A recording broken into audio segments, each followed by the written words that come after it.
sumber kekuatan kami, sehingga kami ada sampai hari ini.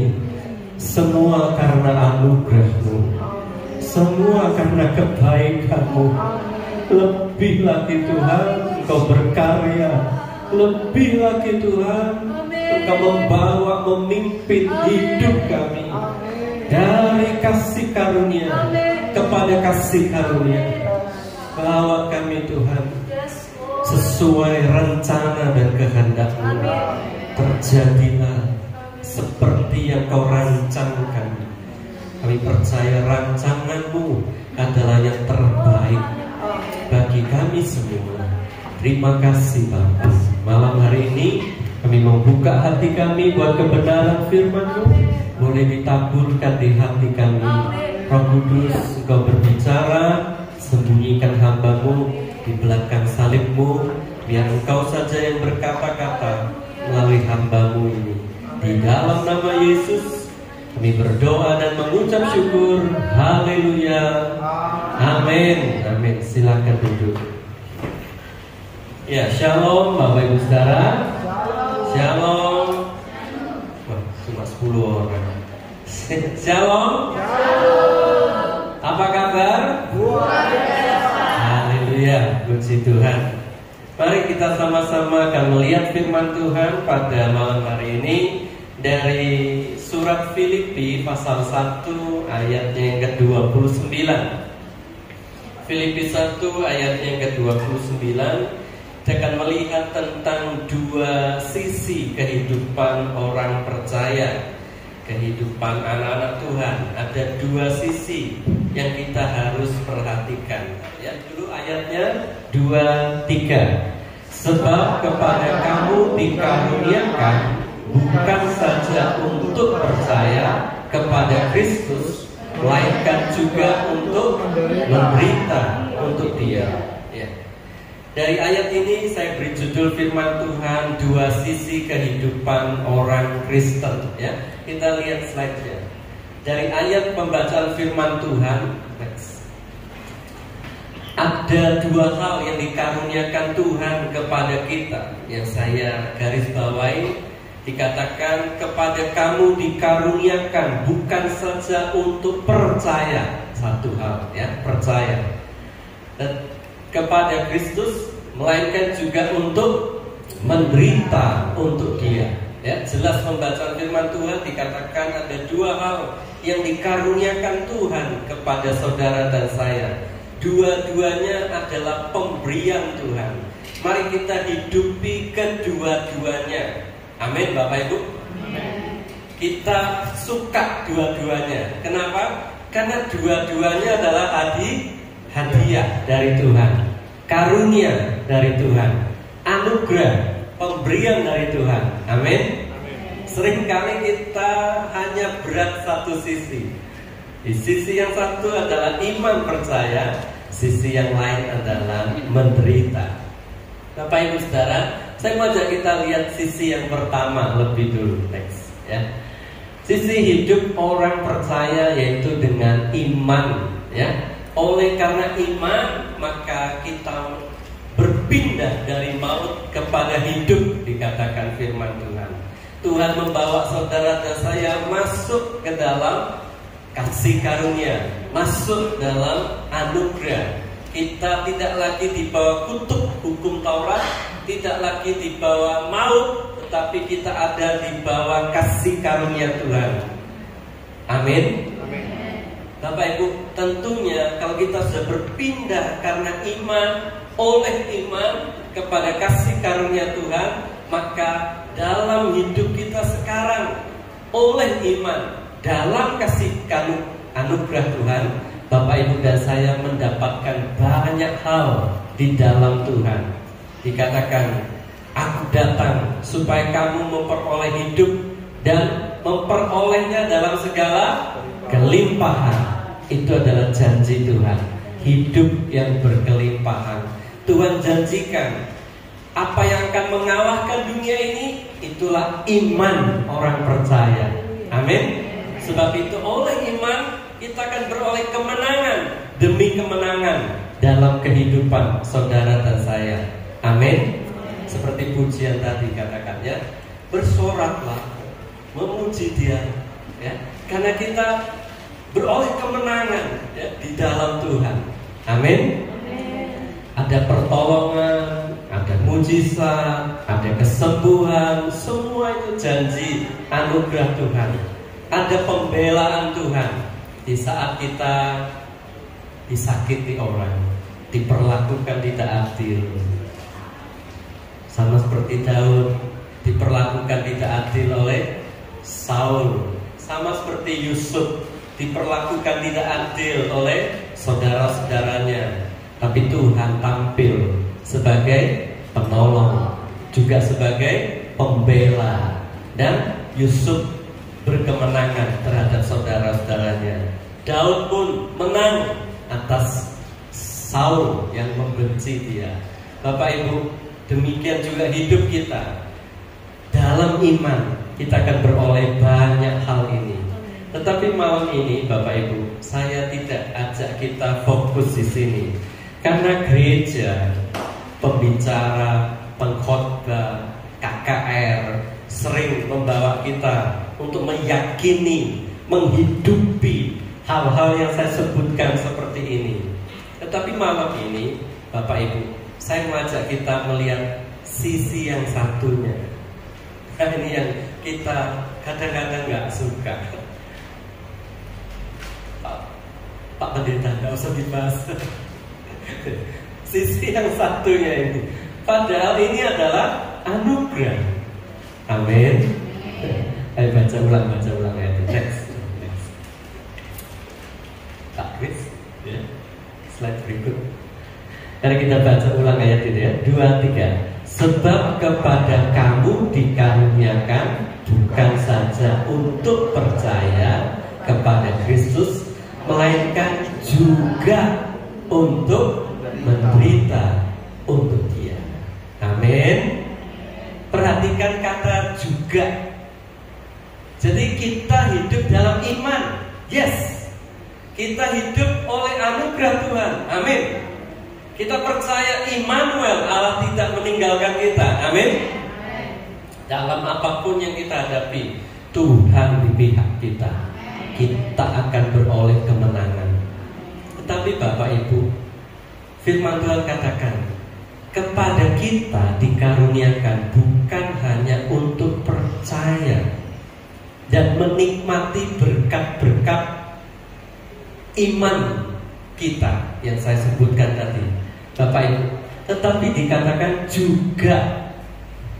Kata juga ini artinya bersamaan dengan pemberian iman itu, bersamaan dengan anugerah yang dicurahkan dalam hidup kita, ya.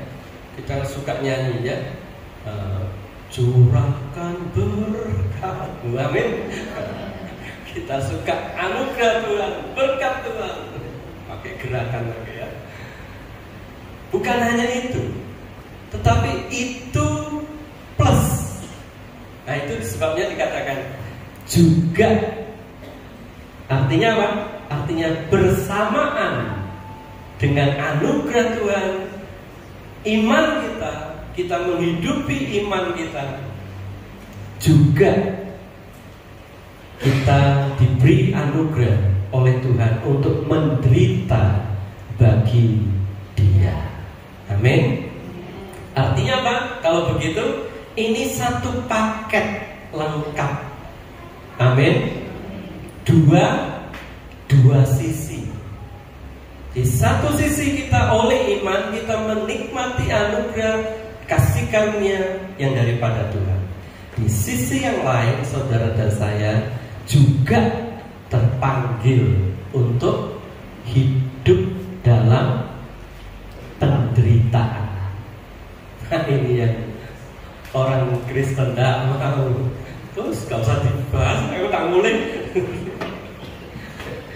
Bapak Ibu Saudara, saya mengajak kita perhatikan, ini anugerah. Amin. Ini berkat. Rugi kalau kita tidak menghidupi. Sebab itu mari kita pahami betul, supaya kita dapat menjalaninya. Amin. Mau dilanjutkan enggak? Ada 3 hal penderitaan di dalam Tuhan. Saya sebut penderitaan di dalam Tuhan, artinya ada penderitaan yang bukan di dalam Tuhan. Contoh, penderitaan karena salah sendiri, maling pitik, lalu ketahuan digebuki warga. Oh, saya menderita karena Tuhan. Ya, jelas bukan. Kita ikut judi, lalu bangkrut, habis semua. Salah siapa? Nah, yang begitu-begitu bukan penderitaan di dalam Tuhan. Ya, pasti Bapak Ibu lebih pandai. Saya tidak bahas itu. Ada 3 hal penderitaan di dalam Tuhan. Nah, penderitaan di dalam Tuhan ini anugerah. Amin. Anugerah. Ayo kita terima. Yang pertama, penderitaan dalam Tuhan adalah pikul salib. Kita membaca Lukas 9 ayat yang ke-23. Lukas 9 ayat 23, kita baca 2-3. Katanya kepada mereka semua, setiap orang yang mau mengikut aku, ia harus memikul salibnya setiap hari dan mengikut aku. Ini firman Tuhan. Setiap orang yang mau mengikut aku, dikatakan ia harus menyangkal dirinya, memikul salibnya setiap hari, dan baru dia mengikut aku. Amin. Ini adalah penderitaan yang Tuhan suruh. Ini adalah penderitaan yang wajar. Sebagai apa? Sebagai seorang murid Tuhan. Bapak Ibu lihat, Tuhan Yesus sendiri punya salibnya. Kita pun sebagai anak Tuhan, sebagai murid Tuhan, tidak bisa lepas dari salib. Bapak Ibu, salib bukan berarti kita semua pakai kalung salib. Wah, kita sudah pikul salib dengan kalung. Bukan. Yang disebut pikul salib adalah, Bapak Ibu, segala penderitaan yang terjadi karena kita memilih untuk percaya kepada Yesus sebagai Tuhan dan Juru Selamat kita. Nah, oleh karena iman percaya itu, kita diejek, kita dihina, kita dikucilkan, kita diperlakukan tidak adil karena iman kita. Karena kita percaya Yesus, di satu kantor kita nggak dijak ngobrol, nggak dikasih kerjaan, nggak dibagi job, nggak diangkat-angkat. Di satu lingkungan kita dibully, mungkin lingkungan sekolah, ya, orang-orang anak perempuan yang pakai semua, yang lain jilbaban, ini Kristen sendiri, rambutnya ditarik-tarik. Itu kejadian. Jemaat kami ngalami, diperlakukan, dibully, tidak adil, bahkan oleh guru agama, guru. Dan itu terjadi, Bapak Ibu. Di tempat kerja juga begitu, di lingkungan masyarakat juga begitu. Untuk membangun tempat ibadah pun begitu. Ada bantuan dari pemerintah pun sama. Gereja selalu dapat yang bagian terkecil, atau bahkan nggak dapat. Dan itu sudah hal yang biasa. Bapak Ibu, itulah yang disebut dengan pikul salib. Semua ini kita hadapi, kita harus lewati hari lepas hari. Bersyukurlah kalau pikul salib ini saat ini di negara kita tidak terlalu berat. Amin. Kita doakan ya, Pilpres yang akan datang, presiden, siapapun kepala negara tetap menjamin kebebasan kita untuk beribadah seperti sekarang ini. Di tempat-tempat lain masalah pikul salib ini sampai begitu berat, sampai tertekan. Kita lihat bagaimana umat Tuhan pada waktu mula-mula, gereja Tuhan mula-mula, mereka harus ibadah sampai sembunyi-sembunyi.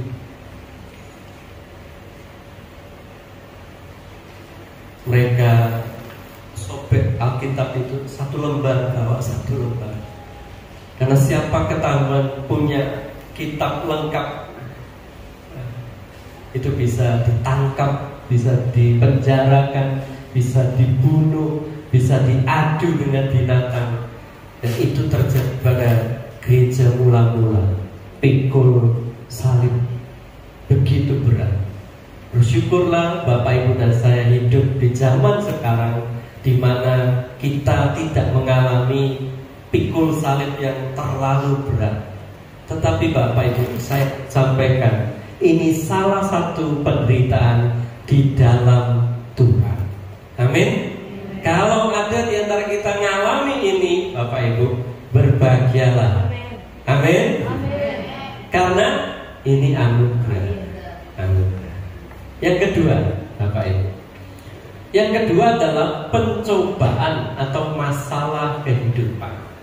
Berbeda dengan pikul salib, ya. Pencobaan ini hal umum. Semua ngalami, orang percaya ngalami, orang di luar iman kita juga ngalami. Yang gak beriman sama sekali juga ngalami. Contoh apa? Sakit, penyakit, masalah pekerjaan, masalah keuangan ekonomi, masalah suami istri, masalah anaknya nakal. Semua ngalami? Semua ngalami. Semua ngalami. Bahkan kadang-kadang bukan hanya kita ngalami, tetapi kadang-kadang kita anak Tuhan mengalami begitu berat, bertubi-tubi, masalah demi masalah. Yang satu keuangan belum selesai, gara-gara masalah keuangan ribut suami istri. Gara-gara ribut suami istri, ekonomi semakin anjlok. Gara-gara stres, akhirnya jatuh sakit, numpuk masalahnya. Bapak Ibu ngalami tak? Halo, orang Kristen ngalami? Semua ngalami? Oh, saya pikir hanya orang-orang yang ngalami. Di Jombang juga ngalami? Seluruh dunia ngalami. Entah Kristen, entah bukan Kristen, tetap ngalami. Bahkan anak Tuhan kadang lebih berat. Mazmur 34 ayat 20. Kita baca sama-sama 2-3. Kemalangan orang benar banyak, tetapi Tuhan melepaskan dia dari semuanya itu. Itu keterangannya. Dikatakan kemalangan atau masalah hidup, tekanan hidup, persoalan hidup, orang benar banyak. Tapi percayalah, Tuhan pasti tolong kita.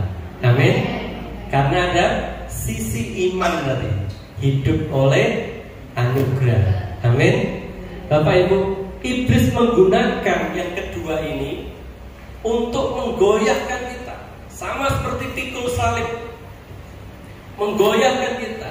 Iblis juga menunggangi masalah pencobaan atau persoalan hidup sehari-hari kita. Padahal itu persoalan biasa. Semua ngalami. Ekonomi sedang lesu, semua ngalami masalah keuangan, semua ngalami masalah ekonomi, semua ngalami ya masalah keluarga, semua ngalami. Tapi dalam kehidupan anak Tuhan kadang-kadang iblis menunggangi, iblis menggoyahkan iman kita. Kamu sakit, katanya percaya Tuhan, katanya Tuhanmu Jehovah Rafa, penyembuh. Mana? Sakit punya masalah keuangan. Katanya Tuhan kaya. Mana? Nah, iblis mulai ikut-ikut campur. Sehingga dalam pencobaan persoalan yang kita hadapi, iblis berusaha menggoncangkan iman kita, supaya iman kita jatuh, supaya kita tidak lagi percaya kepada Tuhan. Anehnya, Bapak Ibu, saya mau sampaikan, penderitaan yang kedua ini Tuhan izinkan. Halo, Bapak Ibu pahami ya? Penderitaan yang kedua ini Tuhan izinkan. Untuk apa? Untuk menguji kita. Untuk apa? Untuk melatih iman kita. Amin. Tuhan izinkan. Kenapa kok Tuhan izinkan? Kenapa Tuhan tidak langsung tolong? Sebab ada satu pertanyaan setan begini. Iblis bertanya. Ayub 1 ayat yang ke-9. Ayub pasal 1 ayat 9. Kita baca sama-sama 2, 3. Lalu jawab iblis kepada Tuhan, apakah dengan tidak mendapat apa-apa Ayub takut akan Allah? Nah, ini pertanyaan. Apakah dengan tidak mendapat apa-apa, nggak dapat apapun, apakah Ayub tetap takut akan Tuhan? Iblis bertanya. Tuhan bingung jawab. Yang bisa jawab siapa? Ayub. Ayub yang bisa jawab. Apakah dengan tidak mendapat apa-apa Ayub tetap cinta Tuhan, tetap setia kepada Tuhan, tetap takut akan Tuhan? Nggak tahu. Kalau begitu, coba saja. Kalau begitu, diuji saja. Itu sebabnya Tuhan izinkan. Apakah ketika kita alami persoalan ekonomi, kita meninggalkan Tuhan? Apakah ketika ada masalah sakit penyakit, kita tidak sembuh-sembuh, kita mulai abaikan Tuhan, kita lupakan Tuhan, kita berpaling kepada yang lain? Tak usah ke Bapak Gembala, gak iso nyembuh no. Aku tak golek mbah kong sing pinter, sembuh. Di mana iman kita? Apakah iman kita digoncang-goncang, digoyahkan, dan iblis berhasil? Ternyata tidak mendapat apa-apa. Orang ini mulai meninggalkan Tuhan. Itu sebabnya Tuhan izinkan. Untuk apa? Untuk menjadi ujian. Amin. Berbahagialah saudara dan saya yang lulus ujian, lolos ujian. Amin. Sebab itu apapun yang terjadi, selama itu Tuhan izinkan, percaya Tuhan tidak meninggalkan kita. Sehelai rambut kita jatuh pun Tuhan tahu. Amin. Bapak Ibu, pakai iman kita untuk sisi penderitaan kita. Kuatkan iman kita, karena ini harus seimbang. Semakin berat kesukaran penderitaanmu, semakin harus kuat imanmu. Semakin kau menghadapi pencobaan yang besar, besarkan kekuatan imanmu, kokohkan. Tuhan ingin saudara dan saya tidak goyah. Amin. Tidak jatuh, tidak meninggalkan Tuhan.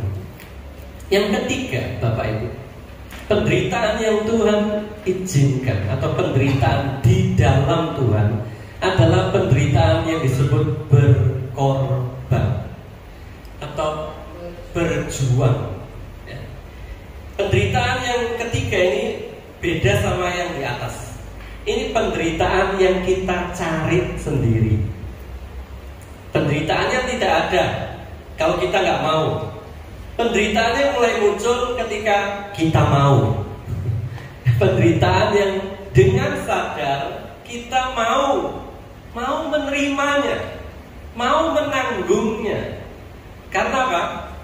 Karena ada tujuan tertentu untuk kemuliaan nama Tuhan, untuk jiwa-jiwa kita terjun dalam pelayanan. Ada satu tujuan yang mulia yang ingin kita capai.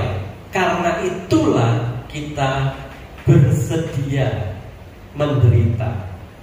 Contoh, kalau Bapak Ibu jadi pemadam kebakaran, ya, semua orang lihat kebakaran lari menjauh. Mungkin nonton tapi dari jauh. Tapi kalau pemadam kebakaran, dia malah mendekat. Dia malah datang ke sumber apinya di mana. Dia bawa ya alat, dia bawa air, dia bawa segala macam peralatan. Apalagi kalau ada orang yang perlu ditolong, diselamatkan, dia nerobos kebakaran itu dengan pakaian yang ya memang anti api ya, tapi dia terobos semua. Dia terobos api yang berkobar itu. Kenapa kok mau? Itu kan bahaya, itu kan menderita. Nah itulah panggilan. Sama seperti orang-orang pasukan yang dikirim untuk misi perdamaian di tengah dua negara konflik perang, seperti Ukraina dengan Rusia, seperti Israel dengan Palestina, lagi perang gitu. Bapak Ibu ada yang mau jadi relawan? Dan kalau Bapak Ibu nggak mau, tidak ada penderitaan. Ini penderitaan, contoh penderitaan yang kita alami ketika kita mau. Kalau mau jadi relawan, ya, itu banyak puing-puing, kasihan. Mereka kelelahan, mereka tidak ada makanan, tidak ada yang ngantar minuman, tidak ada yang bantu cari korban karena ditembak rudal, kena bom, bangunan rubuh semua, ada yang ke tumpuk-tumpuk bangunan, mungkin ada yang masih hidup. Siapa yang mau? Kalau untuk anak-anak, ada korban wanita ketimpa bangunan, nggak kena rudal, tapi ketimpa bangunan yang rusak karena rudal. Hanya kakinya patah, tapi orangnya selamat. Kalau nggak ada yang nolong, mati. Tergerakkan. Ini kan bicara tentang kerelaan. Amin. Salah satu perlengkapan senjata Allah dalam Efesus pasal 6, ketopong keselamatan, perisai iman. Ingat gak? Ikat pinggang keadilan dan kebenaran. Satu lagi apa? Kasut. Kasutnya apa? Kerelaan. Perlengkapan senjata Laskar Kristus harus berkasutkan kerelaan. Mau, demi. Dan itu yang Yesus lakukan. Menjadi apa? Menjadi pelayan, melayani, terpanggil untuk jadi korban penebus dosa, untuk mati menderita. Demi siapa? Demi saudara dan saya, demi kita semua. Tuhan Yesus jadi contoh bagaimana dia mau. Sebentar lagi kita memperingati Natal. Setiap kali ingat Natal, ingat Tuhan tuh rela meninggalkan zona nyamannya di sorga.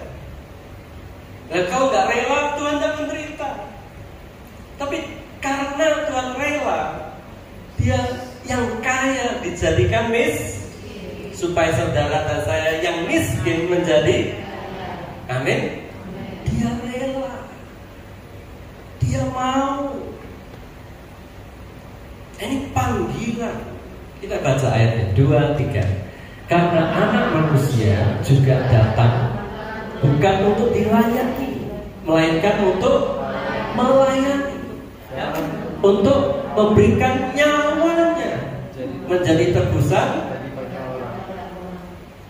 Bukan hanya melayani, bukan hanya capek, bukan hanya lelah, bukan hanya korban keringat, tapi korban darah dan korban nyawa. Nyawa pun diberikan. Itulah arti melayani. Melayani itu mengabdi. Melayani itu panggilan. Melayani itu mau ikut menderita demi satu tujuan yang mulia. Melayani bukan cari untung. Kalau ada orang melayani cari untung, ingin terkenal, ingin naik mimbar, ingin diperhatikan, dapat PK, dapat ini, dapat itu, saya bilang memalukan. Tidak ngerti pelayan.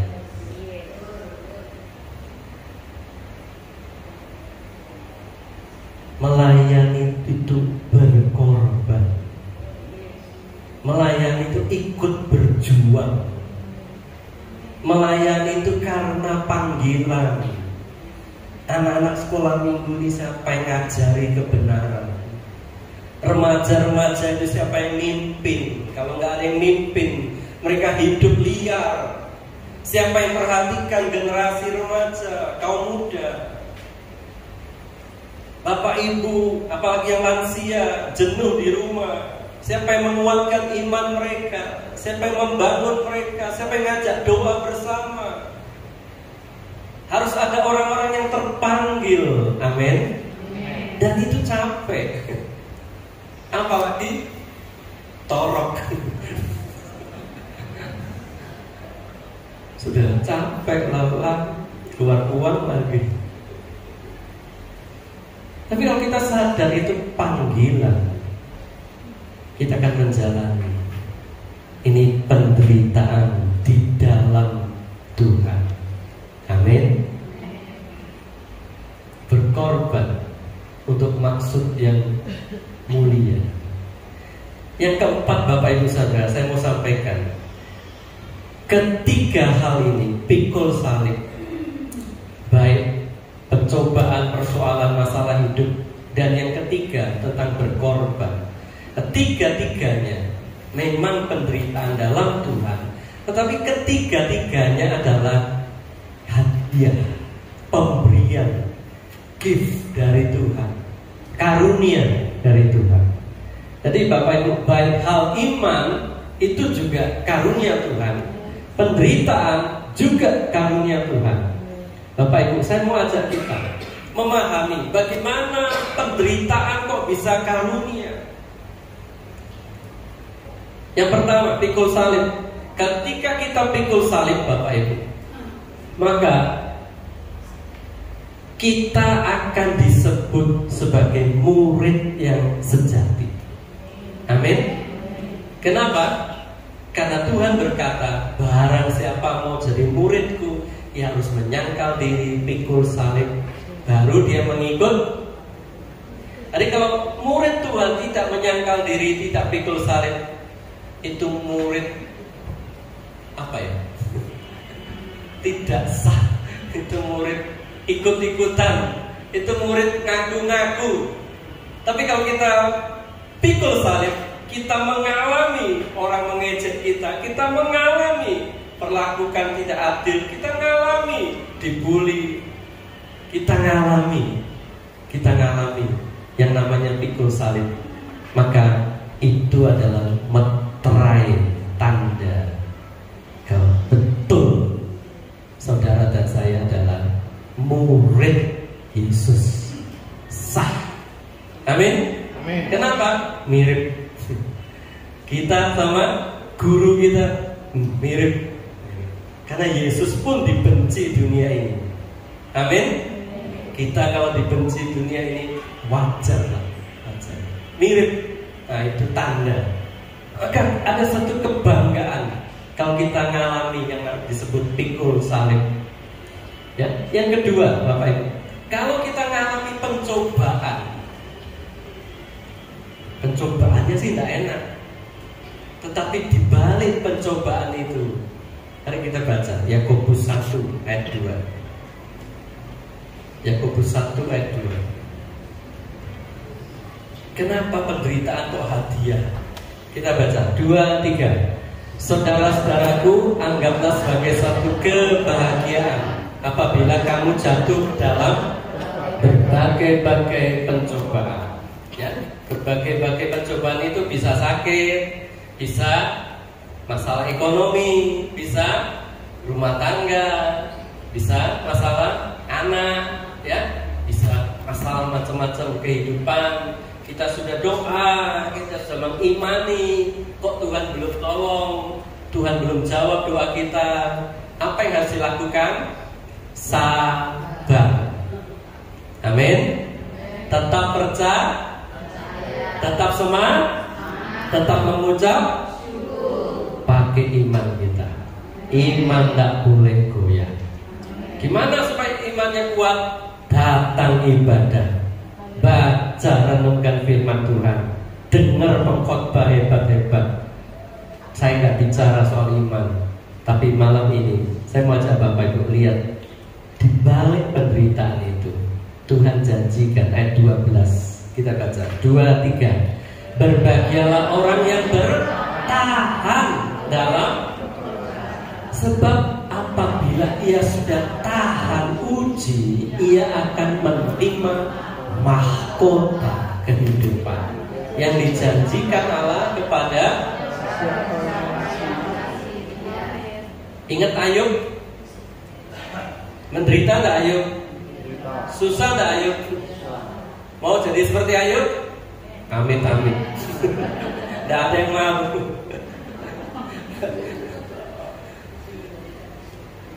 Penderitaan kita tidak sesulit Ayub, amin. Bapak Ibu Saudara, Ayub pun pada akhirnya ditolong Tuhan. Sabar menanti jawaban Tuhan, sabar bertekun tahan uji, dan ternyata di balik semua itu Tuhan tidak pernah tinggalkan kita. Amin. Ada mahkota kehidupan yang Tuhan janjikan. Yang ketiga, penderitaan karena pelayanan, penderitaan karena kita mau berkorban, penderitaan karena kita ikut berjuang. 1 Petrus 5 ayat 2. Kita baca sama-sama. 2, 3. Gembalakanlah kawanan domba Allah yang ada padamu, jangan dengan paksa, tetapi dengan sukarela, sesuai dengan kehendak Allah. Dan jangan karena mau mencari keuntungan, tetapi dengan pengabdian diri. Amin. Kalau kita lakukan ini namanya panggilan, ikut pelayanan, mengabdikan diri, berdedikasi, bukan cari uang, bukan cari hormat, bukan cari pujian. Amin. Sepakat ya? Semua pelayan-pelayan, amin. Amin. Jangan cari pujian, jangan cari hormat, nanti kecewa. Saya mau ikut bantu pekerjaan Tuhan. Semangatnya itu, spiritnya itu. Amin. Apa yang kita cari? Ayat 4 kita baca. Maka kamu apabila gembala agung datang, kamu akan menerima mahkota kemuliaan yang tidak dapat. Nah, itu yang Tuhan janjikan. Kalau kita pelayanan, kita bantu-bantu pekerjaan Tuhan, cari pujian, cari hormat. Bapak Gembala berkata, terima kasih. Wah, semua jemaat beri tepuk tangan untuk si A, si B. Ini berkorban Natal ini besar ini korbannya, wah dapat pujian. Ya sudah, ya itulah penghargaan kita. Tuhan tidak akan kasih bonus lagi. Tapi kalau kita cari perkenanan Tuhan, maka Tuhan janji akan ada mahkota kemuliaan. Amin. Jadi kalau tanganmu sebelah bersedekah, tangan kirimu bersedekah, tangan kanan itu namanya berkorban, berbuat sesuatu, berjuang, melayani. Lah, Pak Pendeta itu hamba bantuan kok suge-suge melayani. Apalagi yang di kota-kota itu. Gimana itu Om?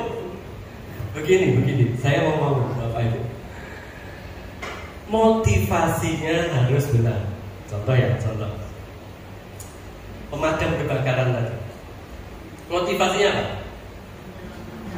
Bertugas memadamkan kebakaran, menyelamatkan orang-orang yang jadi korban. Motivasinya apa?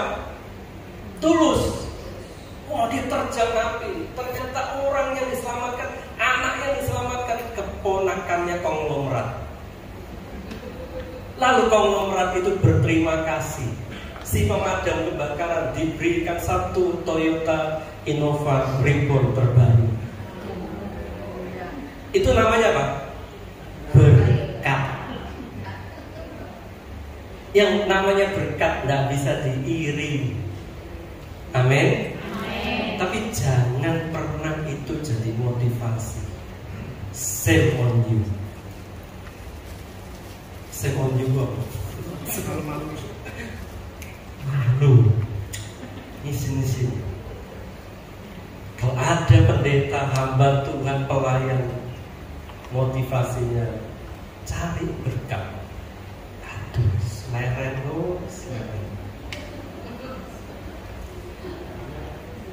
Motivasinya harus tulus. Nanti berkat urusan Tuhan. Amin. Nah kalau dia tulus, dia baik, dan memang dia diberkati Tuhan, ya yang lain jangan iri. Sudah tak melayani, iri lagi. Wah, itu gimana?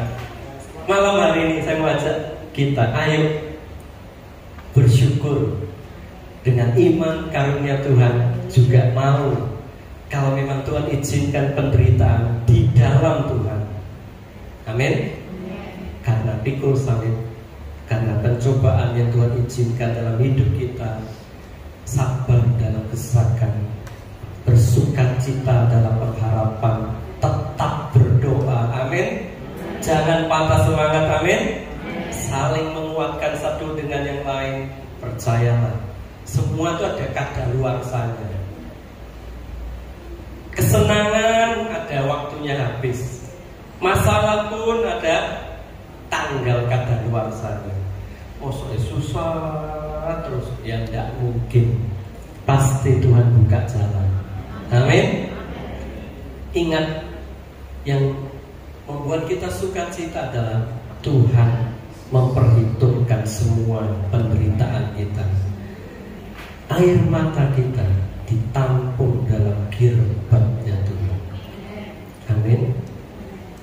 Sengsaraku Engkau yang menghitung, air mataku Kau tampung dalam kirbat-Mu. Amin. Saya mengajar firman Tuhan, tidak ada motivasi lain, hanya ingin jemaat tahu Tuhan mengerti firman, melakukannya dengan sukacita. Puji Tuhan. Dan kalau di tengah-tengah jemaat ada yang diberkati Tuhan, kalau memberkati hamba Tuhan, itu urusannya Tuhan, Bapak Ibu. Yang penting kita tulus. Amin. Tulus. Dari jemaat saya mulai di Ngoro 30 tahun lalu, 13 orang. Sekarang sudah berapa? Tidak tahu, saya tidak pernah hitung. Dari jemaat tidak bisa apa-apa dulu, tidak ada lampu overhead seperti ini. Pakai karton manila, saya tulis lagu baru, saya ajari pakai gitar sendiri, mimpin pujian Sri khotbah sendiri. Hanya sangat karena terpanggil, supaya banyak jiwa mengenal Tuhan, memuji Tuhan, senang jadi murid Tuhan. Amin. Itu yang saya mau sampaikan Bapak Ibu Saudara malam ini. Ayo libatkan diri dalam pekerjaan Tuhan. Tuhan memberkati kita semua. Amin.